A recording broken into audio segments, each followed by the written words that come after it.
show what the artists, what the practitioners are doing, but to stretch our arms to the people who are thinking and analyzing arts.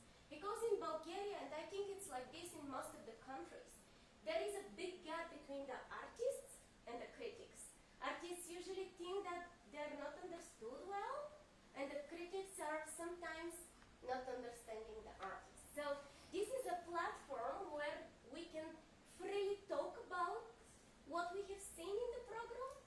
As you already know, our motto is a kind of alternative, whatever it means, alternative theater. I mean, in the sense of different from the classical theater. And it's really important for us to exchange what is the trend, what is the fashion in different countries about the alternative theater. So, let me welcome Mr. Vito close to me. How do you prefer? Do you want a chair, or you stand, or you sit in the audience? Yes, I prepared the paper. Mm-hmm. Can I read this paper? Absolutely. Do you need a little table in the chair? Yes. Please, guys. But Anya maybe print. Anya. Yes, one. You see now Egyptian people put their fingers into the story, so it will be even later, because I know that Egyptians have a different perspective about the time. And Tanya is not a real Egyptian, okay? Look how fast she is. So, please, Mr. Vito. Sorry for my name. Oh, that was wonderful. We had enough time to talk about you. So I write something, so I could explain with the precision some information about the work that I present today to you. Thanks. No problem. And then we will see a video. I don't know if will be time for a second video, but the first video is most important because the video is the documentation of an initiative, a festival in Italy that we held in last November 2022, about theater in prison.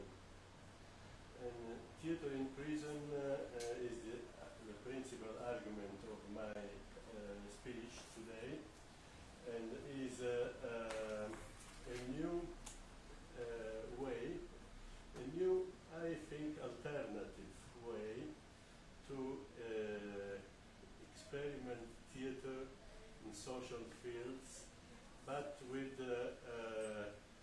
two components, artistic components and ethic components.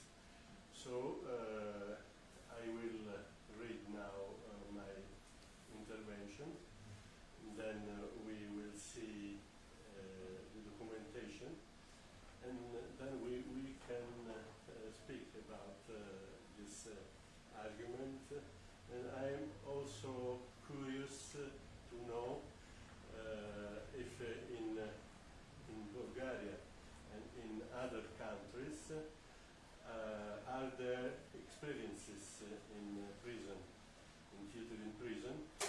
Also because I'm working as an international coordinator of a new network of theater in prison under the patronage of International Theater Institute of UNESCO. So yes, I read my paper. When in 1996, thanks to decisive contribution of Claudio Mendolesi, I founded the European magazine Catarsi-Theatres of Diversities with University of Urbino with the aim of collecting and circulating news on initiatives that used the theatre in its broad meaning as a training and communication tool in, for, and by words considered different. Our aim was to echo a scientific work that was then dispersed, which sought to identify the methods that open the paths of inclusion for a culture of coexistence with equal dignity. Thanks to in-depth research on the recluse scene, we achieved the publication of the volume Recito dunque sogno, I act, therefore I dream and I am, in 2009, dedicated to the Claudio Meldolesi. Claudio Meldolesi was a theatre historian and profound connoisseur of theatre in Italian prisons. He died in 2009. And we dedicated this book to Claudio Meldolesi as athlete of the heart and mind, as Giuliano Scabbia defined him in that volume. Giuliano Scabbia was a poet and playwright, historic point of reference of Italian social theatre. Also him died in 2021. The book contained a map of the multiple experiences of theatre in prison in Italy, almost 30 years after the first recognized experiments. The book referred to a double dimension of our work, reality and fantasy, the escape from sad everyday life, the red thread of a path which, while collecting opinions and experiences of years of work in prison, raising the banner of theatre, at the same time he reflected on a world that was poorly known, sometimes reacted, other times deliberately ignored. Theatre as a key to decoding feelings and reasons, breaking taboo, exposing hypocrisies and selfishness. The book, focusing on the places of ordinary imprisonment in Italy, has collected contributions from various protagonists, the directors of the 30 most long-lived and significant theatrical experiences at that time, but also the testimonies of imprisoned people or social and penitentiary workers who enter every day in contact with the prison. Everyone freely expressed their thoughts, helping us to reflect on a complex reality. After the publication of the work and meeting in 2009 in Catarsi-Theatres at the University of Urbino, between the promoters of the different experiences documented in the volume, the National Coordination Theatre in Prison was founded in January 2011 in Urbania, Pesaro and Urbino. Promoted at that time by 12 theatre companies, it now brings together over 50 members from 15 Italian regions. The development of diversity experiences conducted by men and women of the Italian theatre, today follows us, to refer a mature path of theatre in prison with theatre operators, scholars, intellectuals, critics, who have created a system, producing a corpus shared and multiple theoretical theory at the same time. The Italian way of coordinating experiences is today considered good practice at an international level and has opened the doors to the work of the International Network Theatre in Prison. Symbolically important was the celebration of the 57th edition of World Theatre Day in the prison of Pesaro on 26th March 2019, when a delegation led by Tobias Biancone, General Director of ITI UNESCO, and Carlos Celdran, Cuban playwright, author of the message for the World Theatre Day 2019, translated into 60 languages and read all over the world.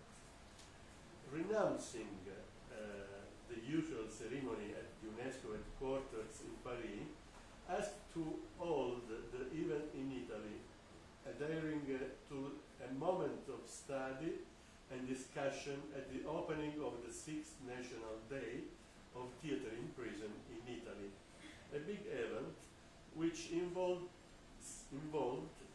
64 penitentiary institutions and juvenile justice context in 16 Italian regions. On 2023, the 10th edition of the event was held in conjunction with the 61st World Theatre Day. Respect is value for theatre communities around the world, an equally important value for everyone's life, for you and for me. This is the words of Tobias Biancone at that days. Respect is a feeling of profound admiration for someone, generated by the skills, qualities, and results achieved.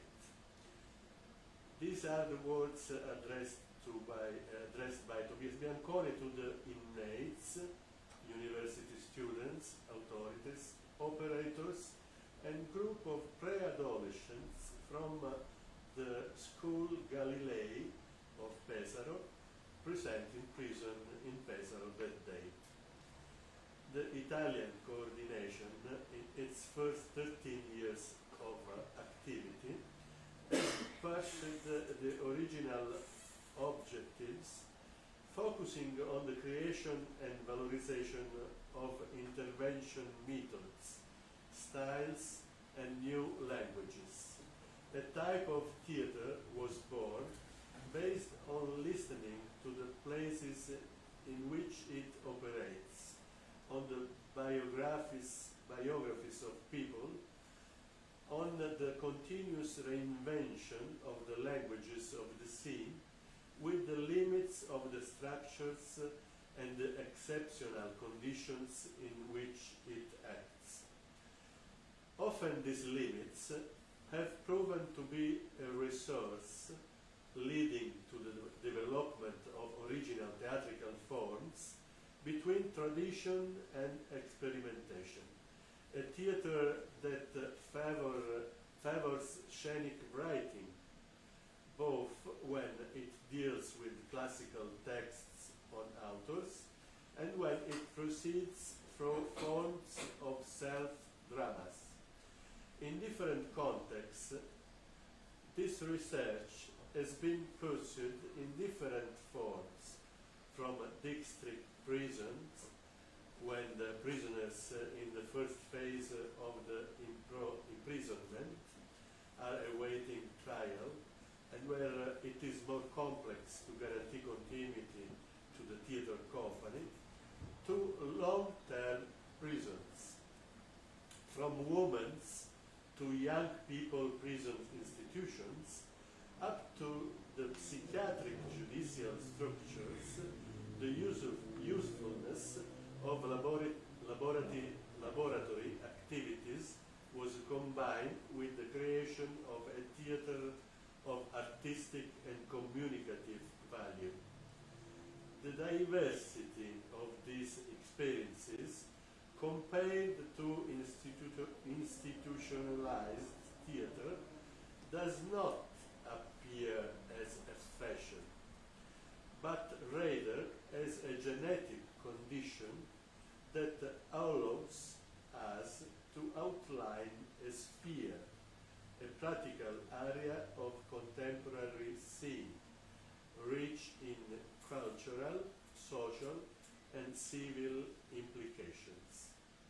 A practice based on artisanal and laboratory methods was born, rich of social implications in the dynamics between the inside and the outside of prison, with performances in prison and then in official theaters, but also with the opportunity for ex-prisoners, still a minority, to continue their theater professions after imprisonment. In this sense, the theater in prison has built bridges with the territories, practicing the idea of an art theater for the benefit of the communities. It is no coincidence that theater in prison adopts techniques and references that look to the artistic avant-gardes of the 20th century, using space, movement, improvisation, vocal and bodily gesture in an innovative way through the invention of direction. A theater that uses languages in which cultures and languages can intersect, creating new scenic alchemy. Theater in prison appears to be a creative experience that is both popular and high artistic quality. Despite the fact that the prison system has long been at the center of a dramatical educational emergency, overcrowding, staff shortage, an increase in the suicide rate, both among incarcerated people and among prison staff, the risk of a return to a punishment idea and not re-educational. The National Coordination Theatre in Prison has managed to be a place of discussion and expansion for the movement that arose within Italian prisons. It has favored to the qualitative and quantitative growth of theatre in prison, to which some experiences of regional coordination have also contributed, carrying out a series of functions: information and communication, census and monitoring, documentation, organization of public moments of discussion and exchange between all the National Festival of Theatre in Prison, Destini Incrociati, Crossed Destinies.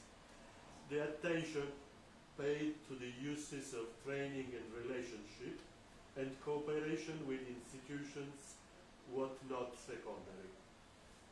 After the conference Penitentiary Dramaturgy, organized by the Higher Education of Penitentiary Studies in Rome in 2012, a new phase opens in the relations between the National Coordination Theatre in Prison and the Department of Penitentiary Administration of the Ministry of Justice, which led on September 2013 to the signing of a first memorandum of understanding in order to strengthen the promotion of theatrical activities in prison. The initiative suggested to those responsible for training penitentiary staff the idea of organically composing within the penitentiary system areas of cultural interest to create opportunities for social integration.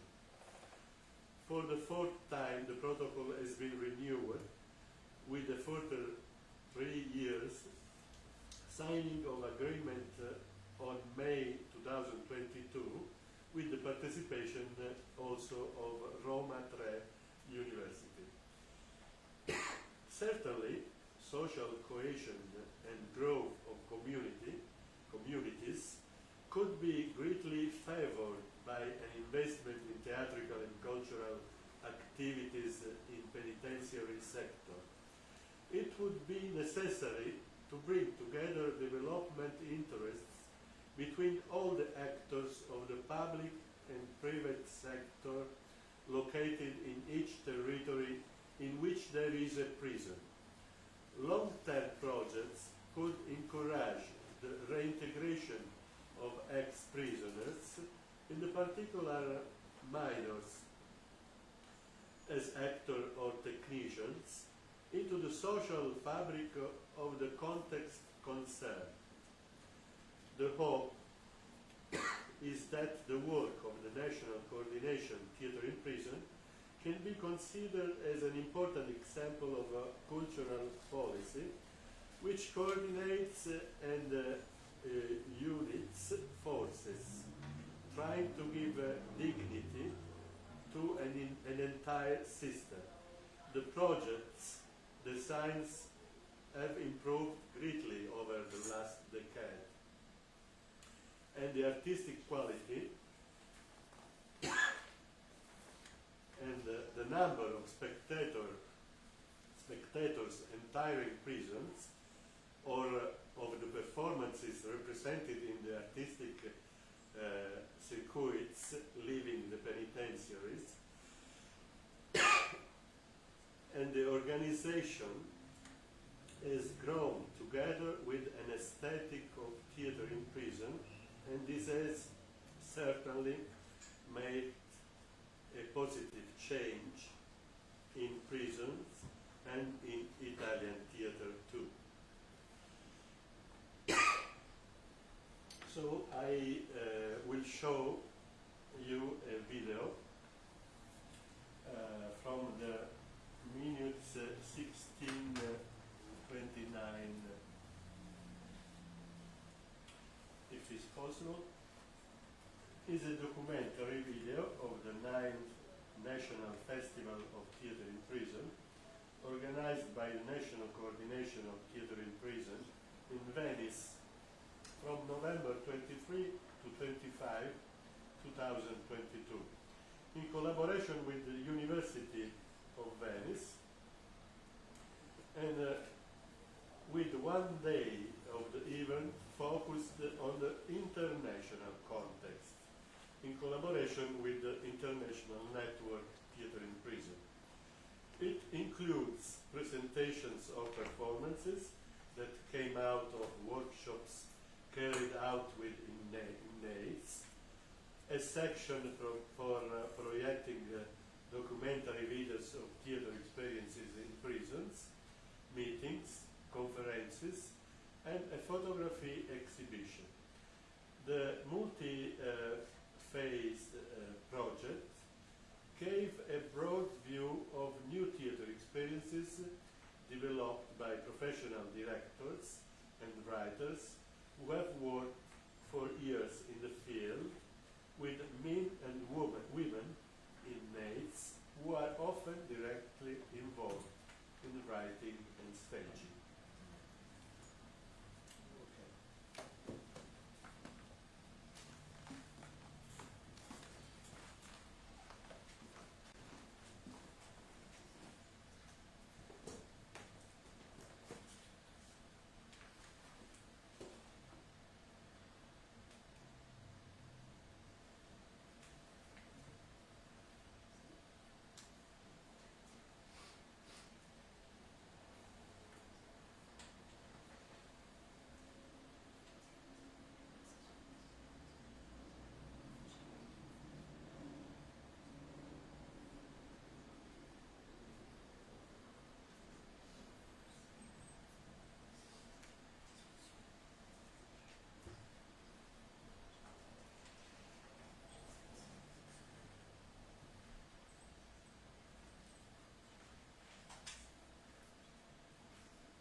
dal mio punto di vista un tema da approfondire anche nelle prossime edizioni della nostra rassegna, quello di una riflessione sui diritti.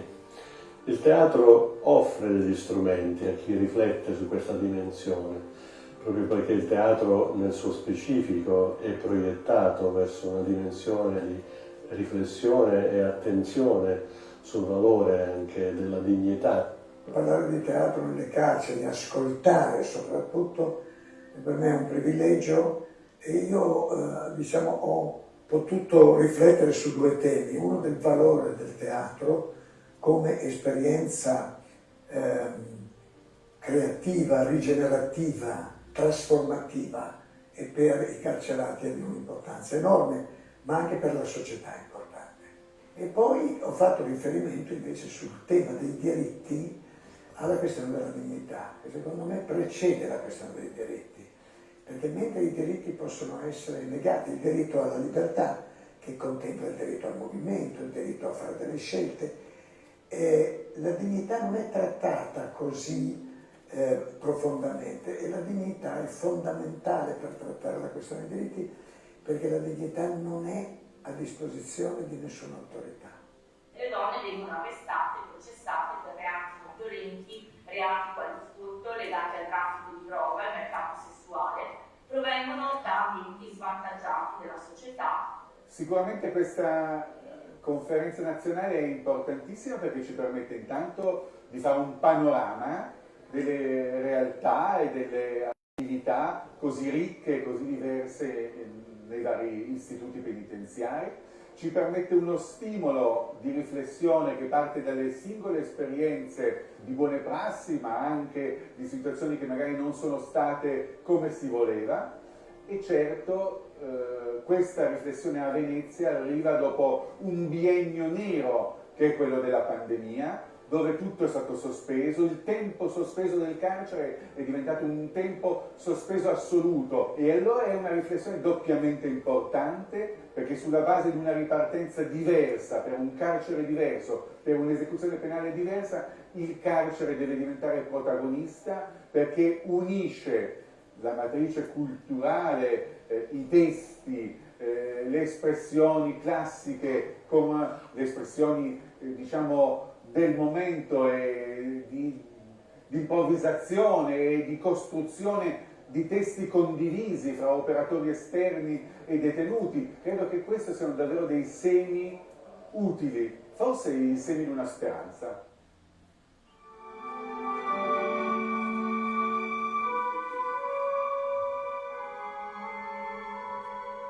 Qualunque testo teatrale, di poesia, o un testo come questo, come quello, ha un mistero dentro, ha dentro un'anima.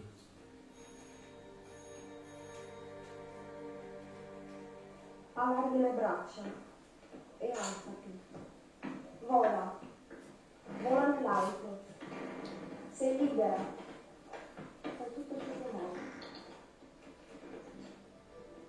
Mi avete fatto un regalo infinito.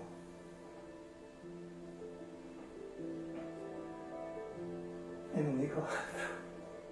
Quello che penso io è che Giuliano fosse un poeta, soprattutto un poeta, ma non un poeta qualunque, un grande poeta, che ha messo la poesia in tutto quello che ha fatto, nella scrittura, nel teatro, nella recitazione, nella lettura, anche nell'insegnamento all'università. Teatro sociale cos'è? Perché si continua a dire è teatro, evidentemente, semplicemente è, io direi molto semplicemente, è un modo di fare teatro in cui lavori con il teatro ma non guardi soltanto la dimensione dell'opera, cioè l'opera come lo spettacolo, l'evento, ma soprattutto ti interroghi su cosa succede alle persone che fanno questo percorso, che attraversano queste pratiche. Cioè cosa succede a chi. Quindi è aggiungere una prospettiva a quella classica del teatro. Un fenomeno che nasce quindi da un pensiero, che è un pensiero anche critico se vogliamo, no? Se osserviamo anche la storia di questo fenomeno italiano, no? Quando giovani, anche compagnie, chiedono di entrare negli istituti e di sviluppare, ecco, dei percorsi che siano artistici e che poi al tempo stesso sono anche educativi. Sappiamo bene quanto è faticoso arrivare al punto del lavoro in carcere, devi superare molte barriere, però sei spinto dal fatto che è un lavoro necessario, poi senti che è importante per la tua ricerca artistica e per anche un benessere culturale, esistenziale delle persone che riesci a coinvolgere. Η πολιτεία όταν τιμωρεί τους κρατούμενους και τους φυλακίζει, θα πρέπει να τους δίνει μία άλλη όψη, μιας άλλης κοινωνίας που θα έπρεπε να έχουν ακολουθήσει. Όχι αυτό που ζήσαν ή που τους οδήγησε στην εγκληματικότητα. Facciamo tutto αυτό το κάνουμε μέσα στο σχολείο και τις ομάδες και σε νερβάριους, κάτι που κάνουμε στις φυλακές, κάνουμε θεατροπαιδαγωγικά προγράμματα στα οποία βάζουμε στόχους, αυτό που θέλουμε να πούμε, και χρησιμοποιούμε θεατρικούς τρόπους. Quello che vedremo sono 10 minuti di una sintesi dello spettacolo che poi è andato in scena tra giugno e luglio.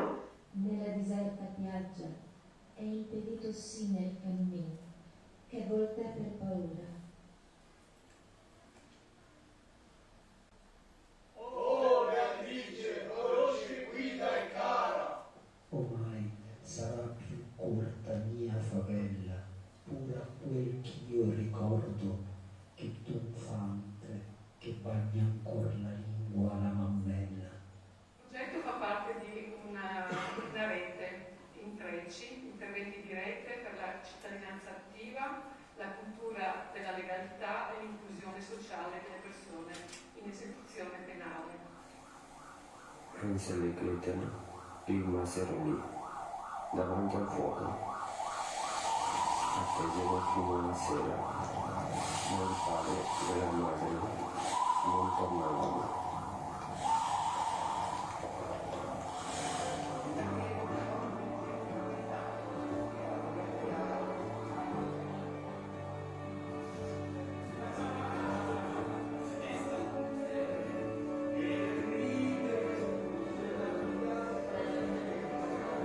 Facendo questo percorso del teatro ho provato anche tante emozioni, anche magari facendo una storia e nella storia non molto mi rifletteva dentro di me stesso.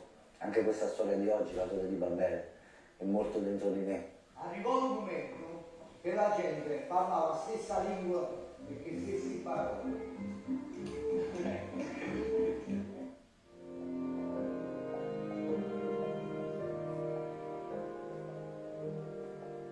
Che in questo momento la cosa più importante è che ognuno acceda a se stesso.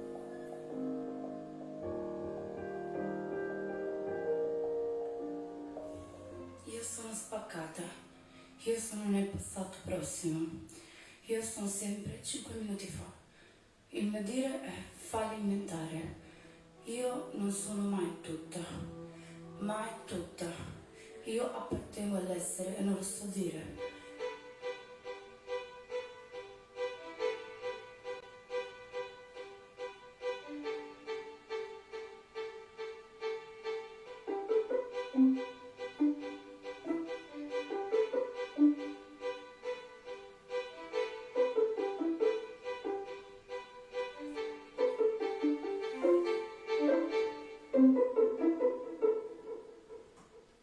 Allora ragazzi, ho pensato ad una storia, come dire, una specie di allegoria. Qualcosa che possa far riflettere quei due sul fatto che se riuscissero a mettere da parte le loro gelosie, l'odio, le vendette, potremmo vivere un po' più tranquilli. E le affari andrebbero meglio anche per tutti. Secondo te a quei due basta la stupida commedia che qui giù recitiamo noi per fare pace? Ma non lo so, ma almeno ci possiamo provare. Dio creò la terra, ma la terra non aveva sostegno. È così sotto la terra che non alzi la guardia degli inferni. Soltanto due cose al mondo sembrano esistere una sola volta. L'altro, l'intricato solo. Il basso, io, il mio tavolo. Madre universale, antichissima, grande madre.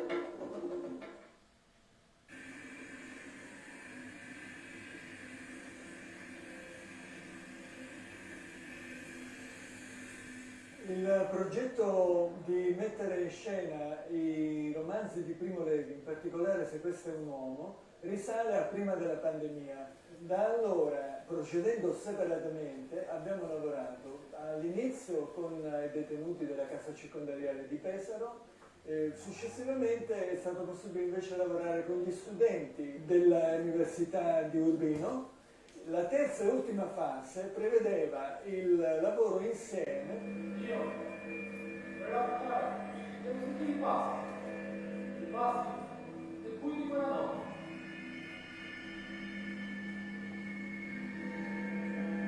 Nei romanzi Levi descrive abbastanza chiaramente come avvengono le cose, però ad una seconda lettura si capisce che c'è come uno straniamento rispetto a quello che racconta, e questo è stato l'elemento di forza su cui abbiamo costruito le azioni sceniche momento per momento, un po' col cuore.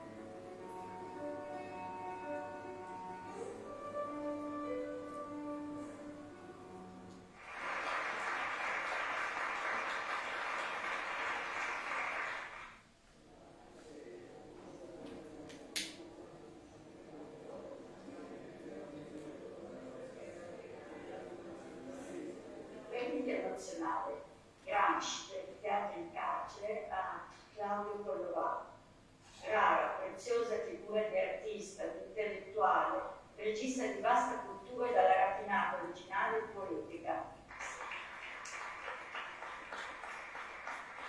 Mi chiamo Amleto, ho 18 anni, vivo in Brasov, via Vittorio numero 26.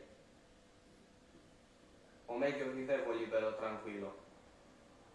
Me ne stavo sulla piazza con gli amici e parlavamo, sfumacchiando. Ora sono qui, chiamato per il funerale di mio padre.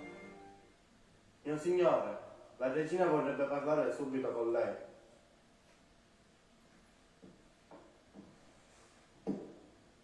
Ma cosa sono quelle? Quelle sono le nuvole.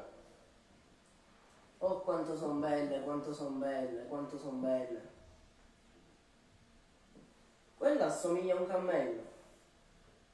Ma infatti è un cammello. So I'm very happy for this, prize, and I think it's a great honor to receive it after so many years of work in juvenile prison, where I started my work in 1997. It was a long time ago now. It's very important to do theater in prison with juvenile prisoners, to do it outside, because it's important to have an idea of a continuity with them. We don't work with them because they are in the prison. We work with them because they are human beings. La trayectoria teatral de la directora Aenigma University se remonta al año 1998, momento en que enfrentó su primer proyecto de teatro carcelario, Pabellón 2 Nueva Taja. Me invitan a la cárcel a hacer un taller de teatro y empecé a trabajar, a preguntarle los testimonios y empezamos a trabajar y empecé a darme cuenta de la importancia del teatro, porque ellas comenzaron a elevar su autoestima, entendían el lenguaje del teatro, se transformó en una obra famosísima en Chile, fuimos las pioneras y traspasó, recorrimos todo Chile con las mujeres y los gendarmes, los cuidadores por todo Chile, se transformó en un hito. Entonces ya seguí inspirada y formé la Red de Teatro Carcelaria de Chile, que era trabajar con comunidades terapéuticas dentro de las cárceles con jóvenes que tenían problemas de adicción. Entonces utilicé la misma metodología y empecé a trabajar con esa metodología, que es sacar el testimonio de estas personas que son las protagonistas, hombres, mujeres, qué sé yo, pero que se produce una cosa mágica porque escuchan mucho lo que ellos quieren decir. Y luego el testimonio yo lo transformo en una dramaturgia, que para mí es sacar la voz de las personas que no tienen voz en un momento determinado, en un contexto político y social. Entonces siento que es un trabajo muy sanador del corazón para un teatro que sana al actor y conmueve al que lo ve, al espectador.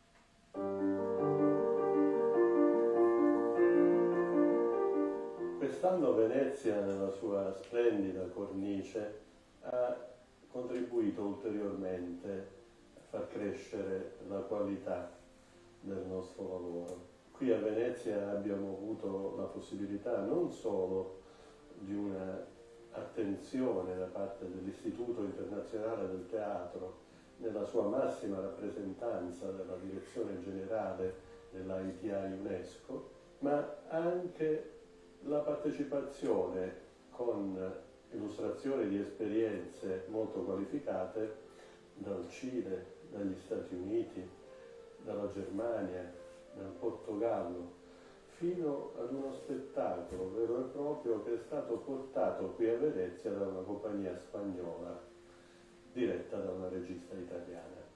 Ma credo sia la prima volta in assoluto che uno spettacolo riesca ad ottenere autorizzazioni da parte della magistratura spagnola, in questo caso, per oltrepassare i confini. Abbiamo con questa prima iniziativa di Venezia, ecco, quello che è e che vorremmo potesse essere un lavoro costante di relazioni internazionali sul teatro in carcere.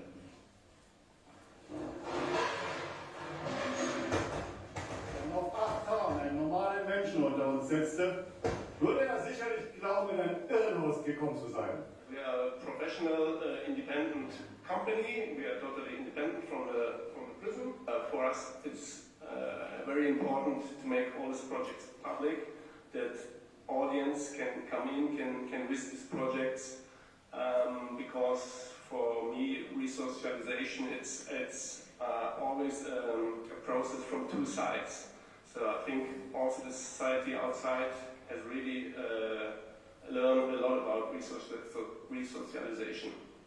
Η ιδιαιτερότητα του ψυχιατρίου κρατουμένου Κορυδαλού έγκυται στο γεγονός της ύπαρξης θεραπευτικού πλαισίου και της ταυτόχρονης έκτησης της ποινής, καθώς στο συγκεκριμένο κατάστημα κρατούνται ασθενείς με ψυχιατρικές διαγνώσεις που έχουν διαπράξει ποινικά αδικήματα.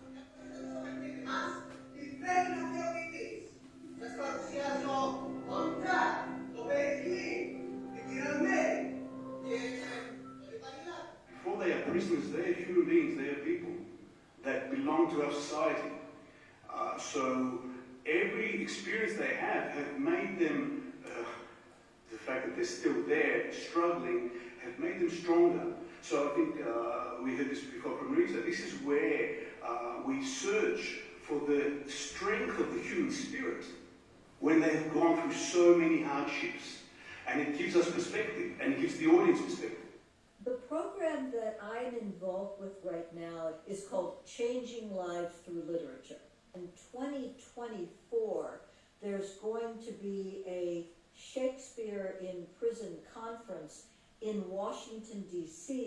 I will be going to that, and that will be many people from across the country talking about what work they do with Shakespeare in prison.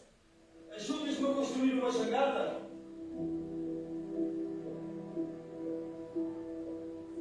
Todos nós temos a ver com esta questão de quebrar estes ciclos de pobreza e de quebrar e de ajudar na reinserção. E a arte aqui tem um papel fundamental, porque a arte traz esperança, a arte traz projeção, traz a questão do projeto, fazer projeto em comum. In Portogallo abbiamo 48 carceri con circa 12.000 persone. Siamo dei paesi dell'Europa con più gente. Il teatro azzera le differenze culturali perché ci porta a comprendere la complessità del mondo, che non è fatto solo di bianco e nero, ma è intriso di sfumature che sono la nostra forza. Abbiamo lavorato sulla formazione aperta a tutti, insegnanti, educatori, assistenti sociali, psicologi, volontari, e poi da lì abbiamo iniziato a iniziare dei laboratori permanenti di teatro sociale dentro i centri penitenziari.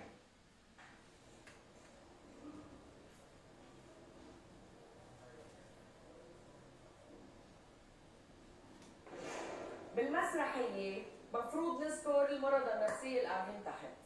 أنا ما في فوت العالم على المبنى الأزرق، لأنه أصلاً اللي تحت مش قادرين يمثلوا.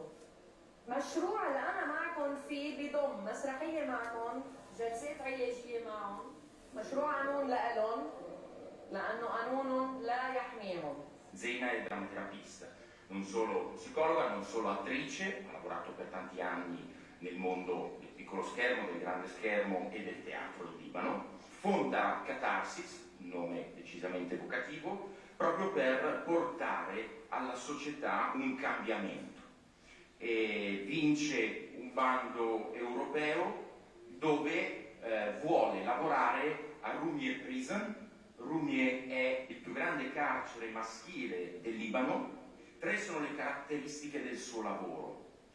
Il primo è l'assiduo lavoro in termini teatrali, artistici, poetici, vedrete dei corpi bellissimi in scena. Il secondo è la sua presa di cura, diremmo in modo integrale, olistico, a 360 gradi, cioè Zena in carcere non è solo la drammaterapeuta, ma è colei che porta le medicine, l'unico collegamento con i parenti se sono ancora vivi con l'esterno. Terzo elemento, che secondo me è il più interessante per noi, credo, è quello che lei porta in ogni suo lavoro un'azione di cambiamento concreto nella società. سجن زحلق قبل ما يجيبوني لهون كان طاهر يهتم فيه، هو كان يبيع، أنا بس كنت أتعاطى، أنا ما بعرف بيع. كل ليلة كنت أسهر أنا وطاهر نتذكر أيام ديسكو سلوى ببعلبك عنا فوق ونرقص عبيك فلوي وعجون كسان.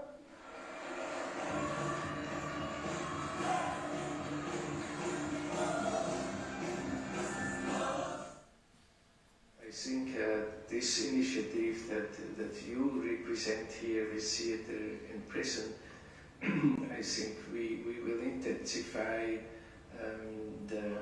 our collaboration so that you are becoming really a worldwide organization, so that you can exchange your wisdom with the wisdom of other people all over the world. What I think is very important, if we are looking at this world with all the problems, we need to bring theater and the power of theater to the people. And when I mean to the people, I mean to everybody, not to the elite alone, or we include the children, the people in prison, the people who are old, whoever. They should get in touch with the power of theater, and this is a very essential thing that the Theater in Prison Association, the network, is doing.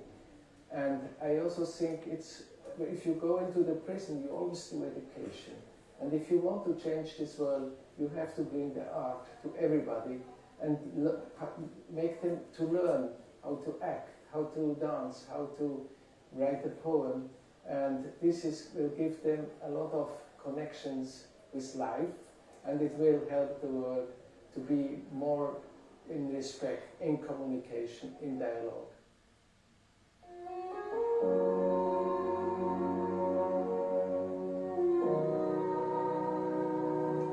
Questo progetto nasce dall'amicizia e dall'incontro di un tirocinante che fa l'esperienza con voci erranti in carcere a Saluzzo e poi approda all'isola Gran Canaria ed entra nel carcere di quell'isola per un progetto sulla genitorialità. Inizia a attivare un laboratorio di teatro e poi mi chiama per poter lavorare sulla messa in scena. Paradossalmente è stato più facile portare i canari a Venezia che non far uscire i detenuti di Saluzzo, che non sono usciti. Il sistema penitenziario di Gran Canaria è quello spagnolo, pertanto l'applicazione delle misure alternative è reale ed è facilitato. Il magistrato che ha firmato, il giudice di Las Palmas, ha prima della partenza ha ringraziato il gruppo perché portavano la loro terra in una città così bella e importante come Venezia.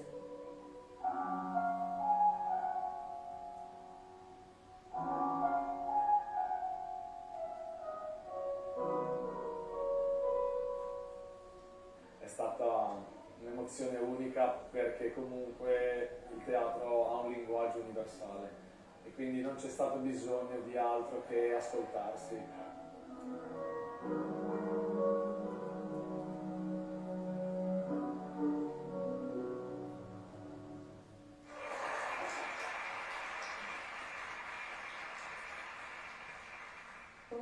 Grazie a tutto il coordinamento, perché tutti noi ci siamo abituati a metterci al servizio di un'impresa. Quando abbiamo saputo che Michalis stava organizzando Venezia, tutti noi abbiamo detto a Vito, a Michalis, a tutti, quando c'è bisogno di qualcosa ditecelo.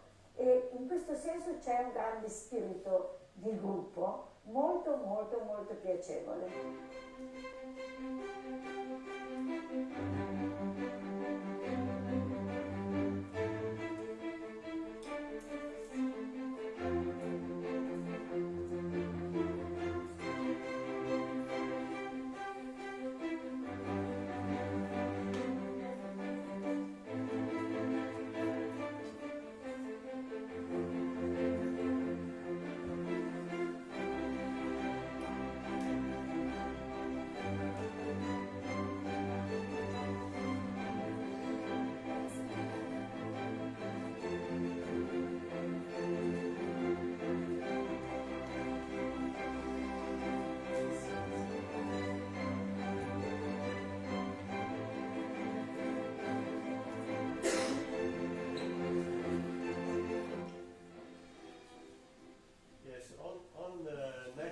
December 18, 19, 20, we will have the 10th edition of the festival in Pesaro. Pesaro is the town where our university theatre works in prison, the University of Urbino. Urbino is a little university in the center of Italy. But I,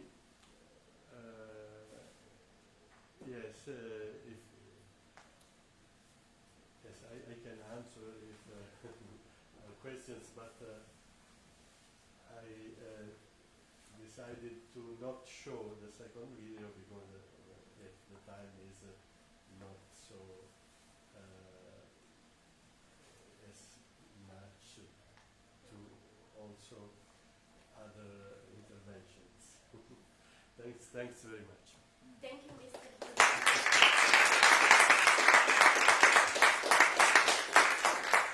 I really would like to mention a few things about the material you showed us. Like Mr. Bianconi mentioned about the extreme power of the theater, and that we have to bring the theater to the people. We have to bring the theater to the real people. So theater is not for the elite. Elite is everybody who has the feeling about the theater. And it's also Grotowski's attitude about the audience. He says sometimes, although we are in the university out there to say that some theater professors might be absolutely dead to his kind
situation, which is a prisoner situation, has a very strong limit, which works in the name of theater.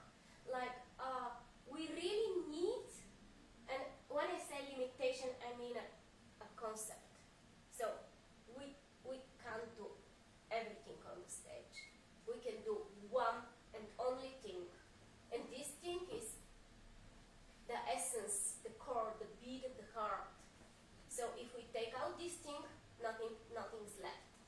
And as much limitations we put on ourselves while we are on the stage, as deeper we go into the essence, as deeper we go into the foundation, into the core of art. So I think that their situation, the prisoner situations, is very fruitful for theater. It's very fruitful for theater. And because the life in prison changed their whole perspective of being a human being. And also another wonderful sentence from the movie was like, we are not working with them because they're prisoners. Do you remember what he said? We are working because they're human beings. So theater is a matter of human beings. And this is also very essential for our theater. It doesn't matter about the performance, the author, the text, the director, the actor. It matters of the human being. Like, human being as an actor, and human being as a spectator, as an audience. And I just want to mention that a few performances we've seen during the festival, they matter about the human being. Like, the performance of Poe wouldn't be as we've seen it if it's not Poe particular, you know? And that's encounter, and that's meeting between the human beings. It's the real essence of the theater. And the contemporary spectator is not coming here because he wants to see Hamlet, you know? They all know Hamlet. They want to see Georgi as Hamlet. They want to see a real person which is manifesting behind a role, behind the text, behind the concept. So I really love the idea of who is on the stage and not written by an author. Because we know that the text in the theater, the author in the theater, died somehow probably the second part of the 20th century. And this was the moment when the actor as the author of the theater was reborn. And we see that this theater in prison wouldn't exist without them. Wouldn't be. So this is another very unique feature of the theater. I'm sorry. Is there somebody else who has something inside which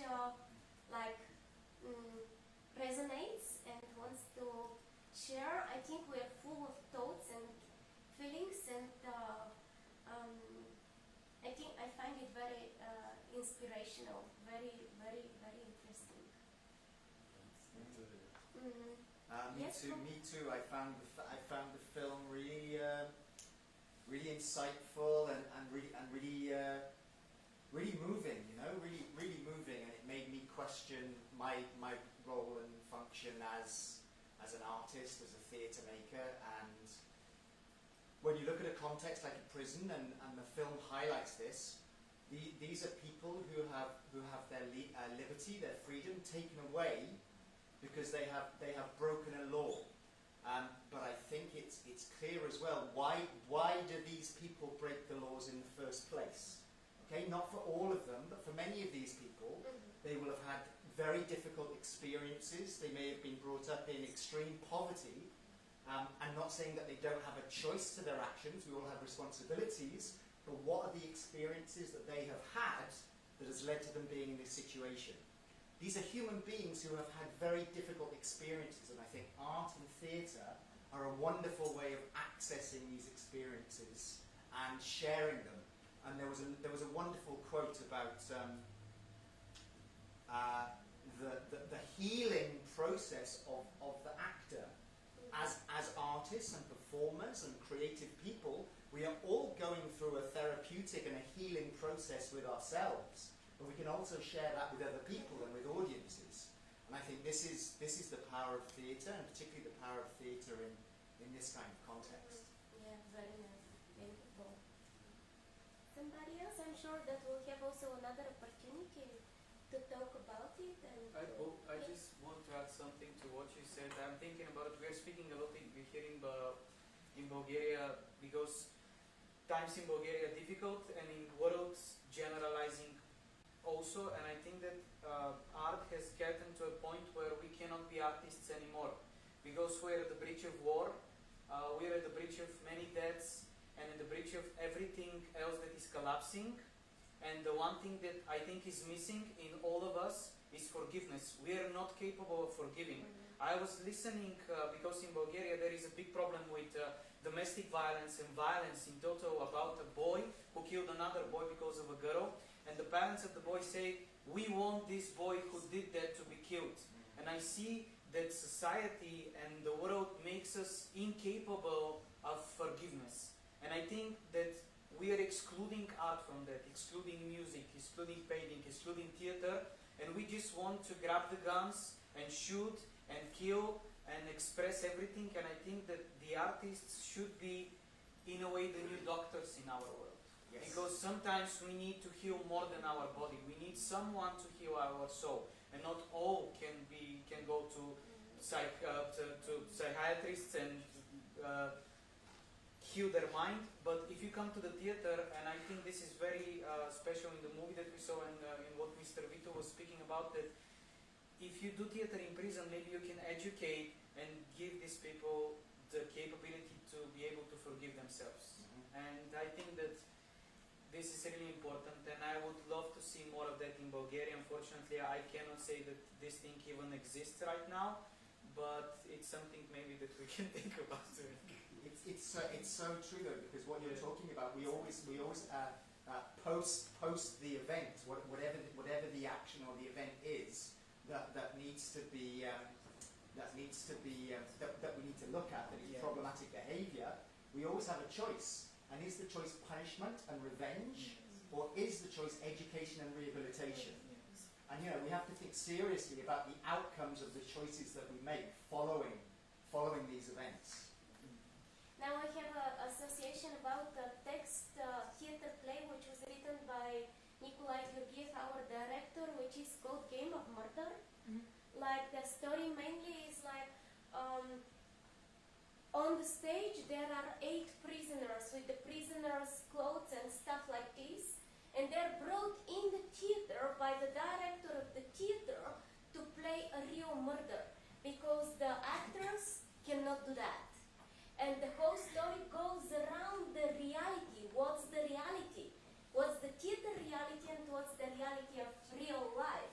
So the prisoners are on the stage and they're trying to figure out how to make a theater. And somebody said, I've been once and I watched somebody who was waiting for somebody else and he never came. So let's try that. And the director of the theater, we only hear his voice, he's always pushing them further to the moment of the crime. And when the moment of the crime comes, the real prisoners are unable to make a crime, And what's the message of the play is like they put the empty glass bottle and they say they invite somebody from the audience to act the real crime. So it's a very it changed the perspective, it changed the game, it changed the role in a very dramatic, in the most beautiful sense of this word way, in a very dramatic way. And we had a wonderful experience on this stage with this play. And I would say that because for many years we educate our audience and they know that they can be brave, and I would say that there were some very terrific experiences here on the stage, very close to a murder.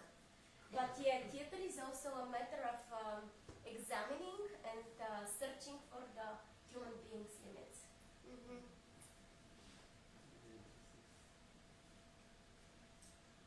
What about our audience? I bet they want to say something. Yeah.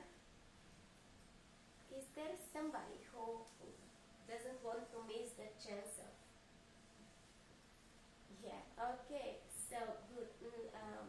As I said, we'll have also another opportunity. And because I have so many things more to say, I'll stop now and I'll continue later. But now, Georgi, may I ask you to present our next guest, because I think I already presented Mr. Vito. And yeah, so good. Okay, so it's really hard for me to pronounce things in German. Oh. So I'm sorry in advance, but this is Team Sandweg. I'm saying the name right? Sandweg. Sandweg, okay, of course. He is our special guest also in the discussion panel. He has studied theater studies and German philosophy at the Free University of Berlin. Then he has joined the Magdeburg Puppet Theatre as a dramaturgist in 2009.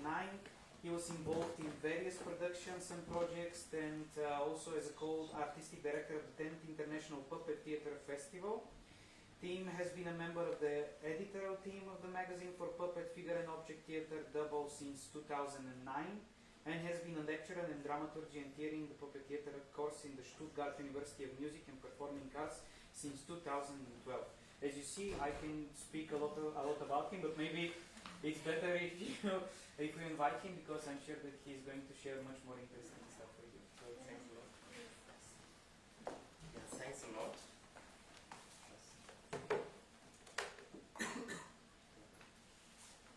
Thanks a lot. I'm very happy to be here with you. And it was quite challenging when I got the title of this discussion, the alternative theatre, alternative of what? And now we come to something completely different to what we just heard, but perhaps not to something really completely different. So let's see where we go. When I was thinking about alternative theatre, I said, okay, I'm coming from this strange field of puppet theatre, of object theatre. I've already recognized that object theatre is not that common, I know. And I said, okay, when we hear something about theatre in prison, perhaps I can give another perspective of my genre. So a perspective of coming from puppet theatre and object theatre, because that's my professional life in theatre. I've never done anything else than making object theatre and puppet theatre. And when I thought, okay, and I'm doing now something in this field of alternative theatre and object theatre, we are always stating, okay, our theatre, Schaubude is called, it's a production house for object theatre and puppetry. We always say we want to see the world through the perspective of an object. I know that's nearly not possible, but we can try. And I said, okay, how would an object react on the term alternative theatre? Perhaps it's funny for you, for me it's quite normal, I do this stuff every day. But then I said, okay, which object? Because we have so many objects, and in my world, perhaps not in your world, but in my world, a chair would react in another way than a table. And I said, okay, I have to choose an object. And it's quite difficult because we have so many objects and we have so many objectified perspectives. And then I ran through our office, and there was this plant on the on the window bench from my colleague, and I said, okay, perhaps you can choose a plant. This brought new problems, you can imagine, because is a plant really an object? Somehow yes, I don't know how it's solved in Bulgarian law, but in German law a plant is an object, so it has not the same rights like a human being. It's like an animal, difficult discussion. But on the other hand, a plant is somehow living, it's an organism, so it's something in between. And I said, okay, perhaps it's interesting to ask some object or non-object, we don't know if it's an object or not, something in between. So how would a plant answer the question, what is alternative theatre? And I had some doubts. We are talking a lot, you just mentioned it, of the perspective. So my perspective is different from a plant, obviously. And perhaps a plant would react in another way, perhaps a plant would not talk so much like I usually do, perhaps a plant would express in another way. I said, am I the right person to take over the perspective of a plant? Is it really okay? Is it cool for the plant which is in front of me? I asked the plant, but I didn't understand the answer. And then I had another idea. I said, okay, perhaps we can combine objects. I love to combine different layers. That's also something I always do. And I said, okay, what would happen if I invite another object to write text from the perspective of a plant? You can follow, yeah? And then I asked ChatGPT. I don't know if you have used it. Try it. It's really fun. And it's amazing what is happening. And I said, okay, perhaps I asked the artificial intelligence, it's quite handleable, what would this artificial intelligence say about alternative theater in the perspective of a plant? Yeah? I think it's quite interesting to ask the artificial intelligence about things because it's this kind of strange database. You never know what will happen because you don't know which kind of concept is in there. We have always this problem of biased things. It's a quite huge discussion. But I was interested, okay, perhaps we can bring this strange link when we force the artificial intelligence to answer from the perspective of a plant. And I want now to read out what happened. The second. So the prompt is what you put into the chat field. So you can say, I want a gift for my mother's birthday or something. It's really a proposal there. The prompt was an artificial intelligence writes a text about alternative theater from the point of view of a plant. And this happened. Greetings. I'm an artificial intelligence, and today I shall channel the perspective of a plant to offer a unique insight into the captivity world of alternative theater. The title of the speech is The Green Stage. I am the stage. In the theater of the natural world, I am the stage itself, a canvas upon which the stories of life unfold. The alternative theater embraces my silent presence and allows it to take center stage. A play of seasons. My existence mirrors the changing acts of life. As the seasons shift, I transform, donning new costumes of vibrant green leaves, colorful blossoms, or bare branches contributing to evolving narrative. The dance of elements. Raindrops become the orchestra, wind the choreographer, and sunlight the spotlight. Together they compose the symphony of my movements, creating poetry through rustling leaves and swaying branches. In the company of creators. I'm never alone on this stage. Birds, insects, and small animals become my co-stars, weaving their own stories into the tapestry of life. In alternative theater, we collaborate harmoniously, each playing out a part. Rooted stories. My roots delve deep into the soil, connecting me to the past, the present, and the future. In alternative theater, I symbolize resilience, endurance, and the eternal cycle of life. The message of environmental drama. Alternative theater often carries a message. Okay, this is biased somehow, I would say. Okay, alternative theater often carries a message. The call to protect the environment and embrace sustainable living. I, as a plant, embody this message, reminding audiences of the vital role nature plays in our life. Beyond words. In the theater, words are not the solo medium of expression. I convey emotions, stories, and meanings through my silent presence and movements, inviting viewers to reflect and interpret. And last one, challenges and opportunities. Just as any actor faces challenges, I too must adapt to changing environments and threats. Yet in alternative theater, these challenges are transformed into opportunities for growth and innovation. Conclusion. In the world of alternative theater, I'm not just a passive observer, but an integral part of the narrative. Together with the elements, creatures and the human imagination, we craft stories that transcend words and embrace profound beauty of the natural world. It is a theatre where silence speaks volumes and where every leaf, every branch, every rustle tells a story waiting to be heard. ChatGPT about the perspective of a plant on alternative theatre. To be honest, it was not the first prompt I tried out, but it was the one I liked most, so that is why I read out this one. And for me it was quite interesting to have this kind of perspective, because nearly everything is there we are talking about. There is a question who is speaking, and why is this person, or in my case an object, speaking, to whom is it speaking, and what is really theatre. So, of course, as you have heard, I've studied theatre science in Berlin, and we dealt a lot with non-theatrical spaces. Of course, you can use the words of the theatre and describe nature, like ChatGPT does somehow in this short text. And then I thought, okay, this term of alternative theatre, to add another layer perhaps, I was thinking where I've heard it again, because in Germany we don't use this term alternative theatre. I know it, we have it in German, Aelternativnias Theater, so it's nearly the same. But today we would call it more or less independent theatre, perhaps. So this is a common term for what we are doing, so I'm also part of this strange independent theatre.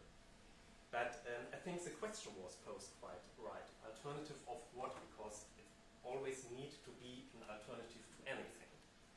And when I thought about, okay, in German we used it perhaps in the 70s, where what we call today independent theatre or independent, we also call it free scene, it's freie Szene, it's not really translatable. When it was established in the 70s, they called it also alternative theatre, because it was clear it was alternative to the communal theatre, to the classical theatre, to drama I just heard about. And all over the western part of Germany, alternative theatre was made. And it defined itself as an alternative to something else, to the other theatre, aesthetically, content-wise, and also in the question how do we organize ourselves, not this top-down moment of a municipal institution, but more something in common, like a collective or a more collaborative way to work. And then something strange happened in German alternative theatre. The big institutions take over this type of working and these aesthetics and this content, and now, let's say if we look back to the 70s, the big institutions also make alternative theatre, and so this term does not work anymore. Or, and this is perhaps my question, I was thinking a lot about in the last days when I prepared this short impulse. If we call ourselves alternative theatre, we have always to adapt ourselves to the world outside, because otherwise we got the common ones at some point.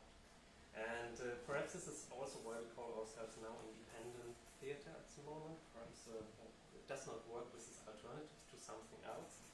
But when I read, to conclude, this text by this artificial intelligence about plant speaking about alternative theatre, I said, okay, somehow, of course, in the aesthetics we still have this moment that even if we do not work with plants, but perhaps there's also a link to working with people, with marginalized people, that we try to bring perspectives on stage which are normally not in the focus, in the spotlight of theatre or the society.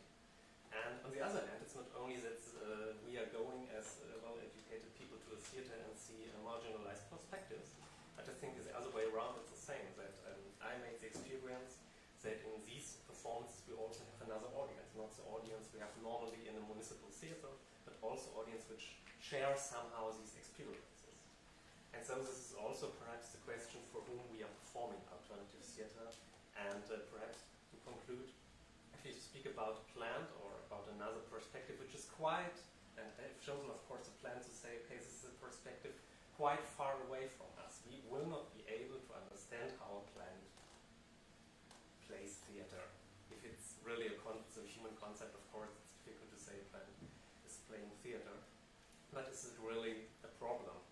Because when I see art, and sometimes I see, okay, this is a quite diverse perspective, and I'm not really able to understand this perspective, but that's somehow okay, and I think we need more of these moments, not to understand, but try to enrich our own perspective with another perspectives.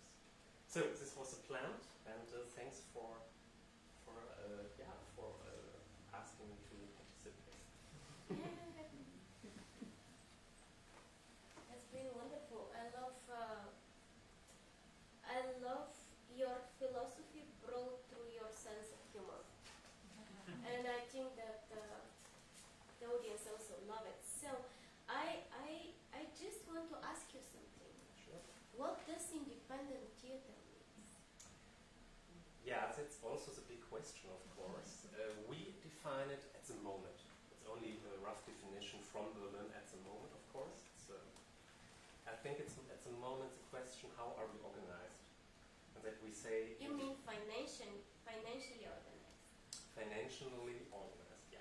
So that we are independent from the communal structure. Of course, this is also the question of autonomy. Yeah. That's very problematic, you know. That's very problematic because I'll give you an example from the history of the theater.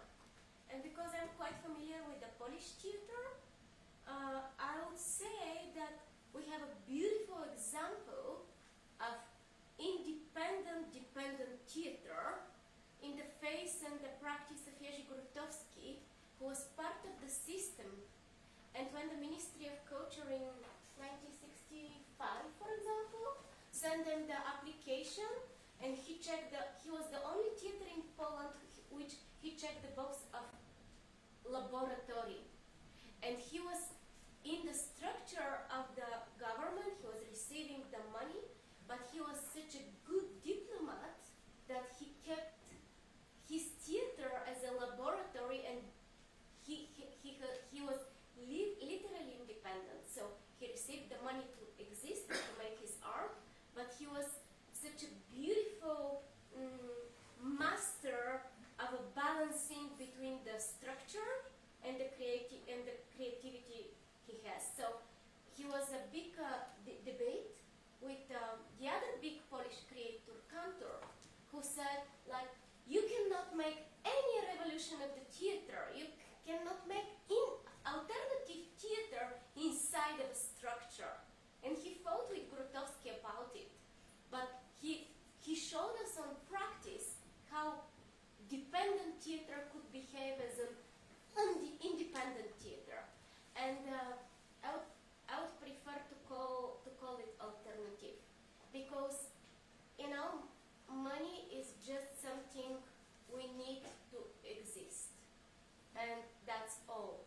And yeah, if we think about us, we are dependent, Georgi, right? We are dependent theater because we depend on the university, we depend on the government because we have to exist. But the theater we make is an alternative theater, and we are dependent.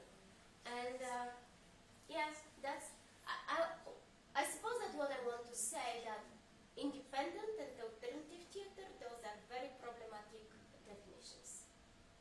But they are problematic not only for theater, they are problematic for our life, because again, I will give you an example with Bulgaria, but it's really funny and it's really something that is happening right now. There was a journalist who was 25 years on the screen, one of the most famous journalists, leading 4 hours of the news anchor. And in Bulgaria, you know, we have corruption more than other countries, usually. And they say that some parties are more corrupted than others. And this journalist, now we are going to elect people for mayor, and this journalist, he quit his job on Thursday, and on Friday, he was put as the election of the mayor for one of the biggest parties. And he said that he's independent. But usually he is not. So basically, what I think what Betty is saying, that independent in the theater and in life, it is the same thing. Because sometimes you say that you're independent, but sometimes always there is someone above you. Because independent is, I think, the state of our mind. Because usually if you want to act on your own, it's really hard, because who is going to finance you, who is going to put you on the top, who is going to give you your background, because you need a team. This team needs financial stuff, and in an evolutionary way, and I think the more forward we go up, the more less independent we are. Even myself, I consider myself independent, but I know that I'm dependent.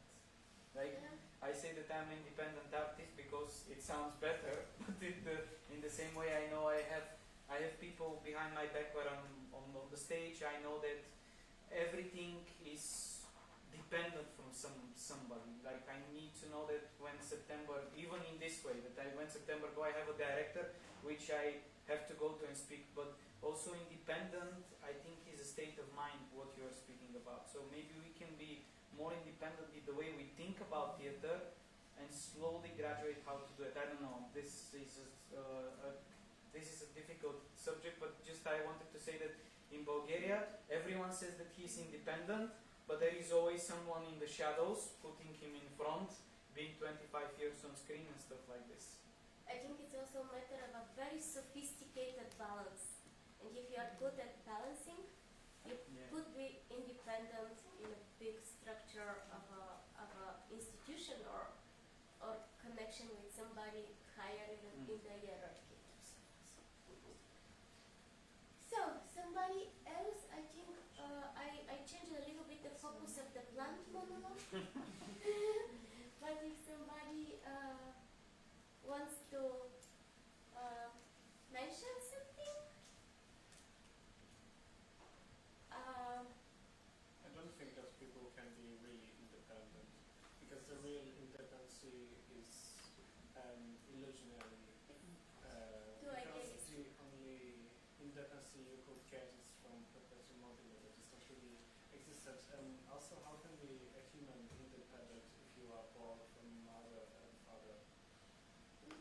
yeah, I somehow agree with you.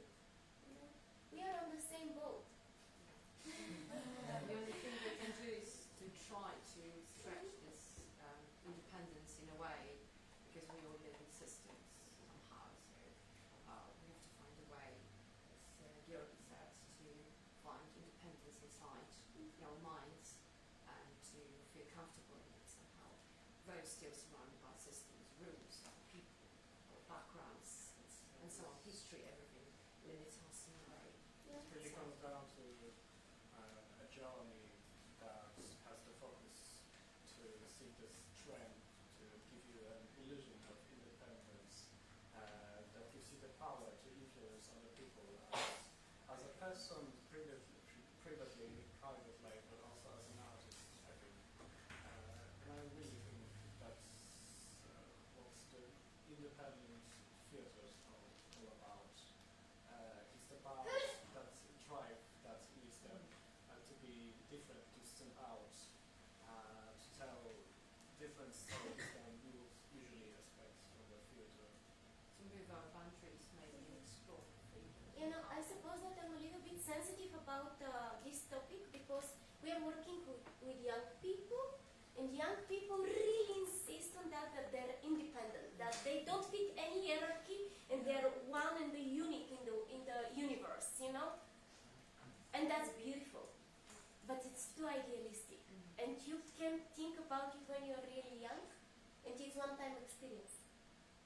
So, in order to have this festival every year, if we are independent, it couldn't exist. So, it's a matter of finding the balance between being and not being independent. And also, what you said, I agree, but I think that the problem is sometimes that when we become dependent for something, we change our point of view. You know, when we got into a structure, sometimes we say, I'm dependent on the structure, but I will become independent, but let me change this point of view, and from here you go and you change the point of view to become someone else. I mean, that's what I feel is the biggest problem with dependency and independency. Because probably, but I don't really think, I don't really agree with the way you think of dependency as a bad thing. No, it's not a bad thing. It depends from if I'm dependent from drugs, that's a bad thing. But no, I mean from like a social structure, because it of course affects you in a way, but can you really say that a person themselves can really decide on what influences them and what not influences them?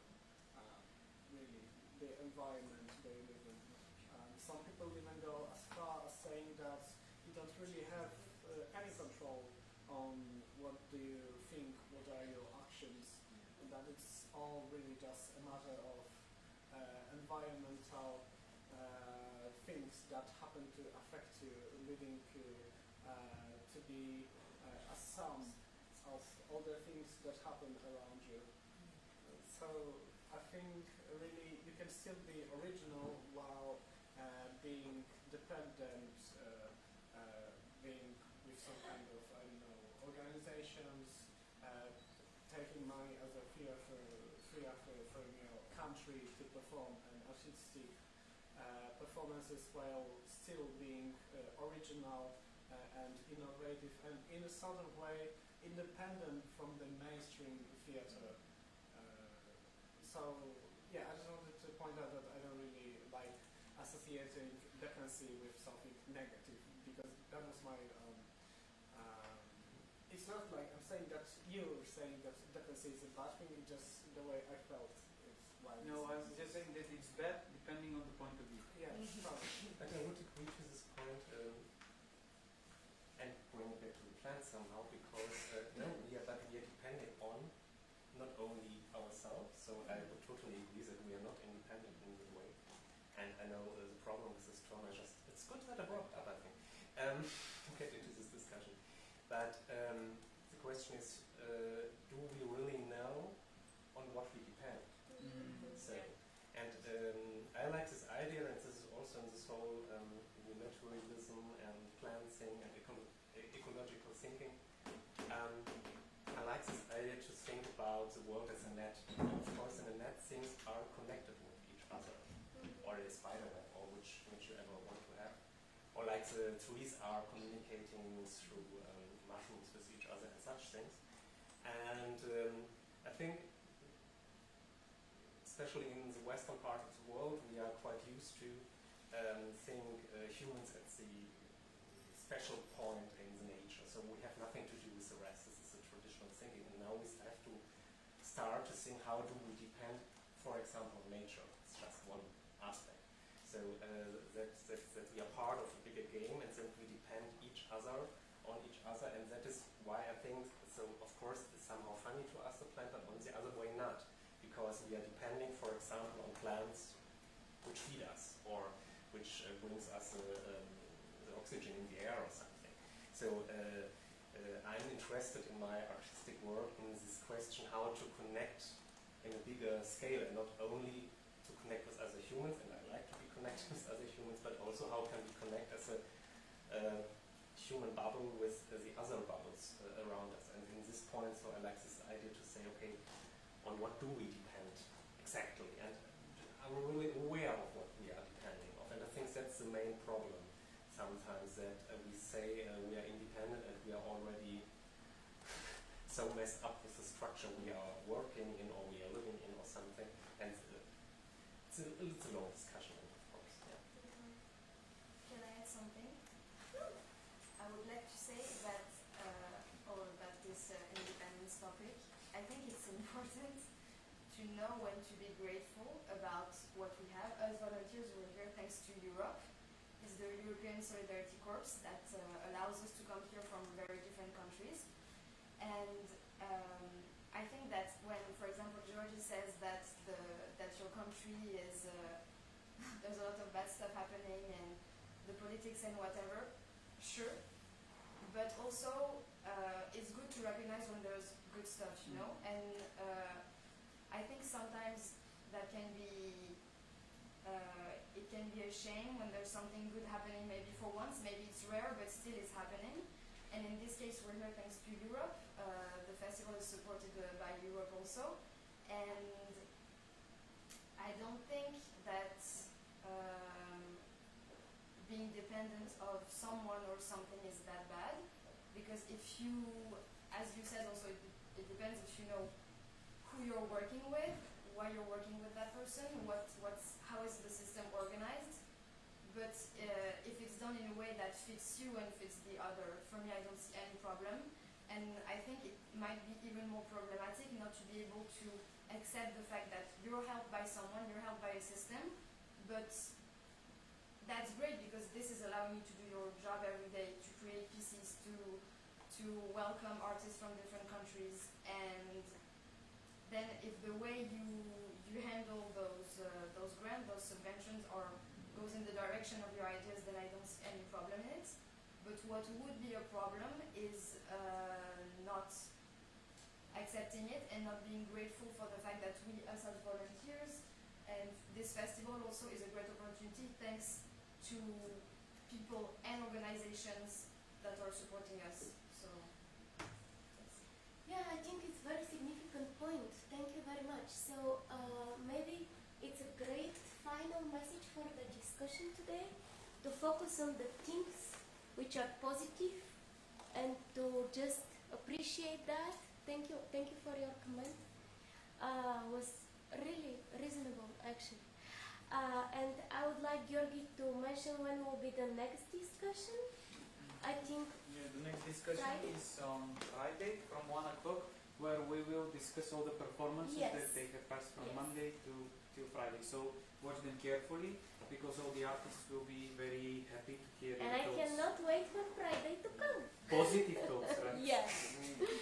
Good. So thank you for being part of the discussion. Thank you, Mr. Vito. Thank you, team. Thank you, everybody that you've been here. And we'll be very happy to continue communicating in a different time-space zone. Yes, now we need the space to continue working for the performances. Yeah. So be quick. Yeah.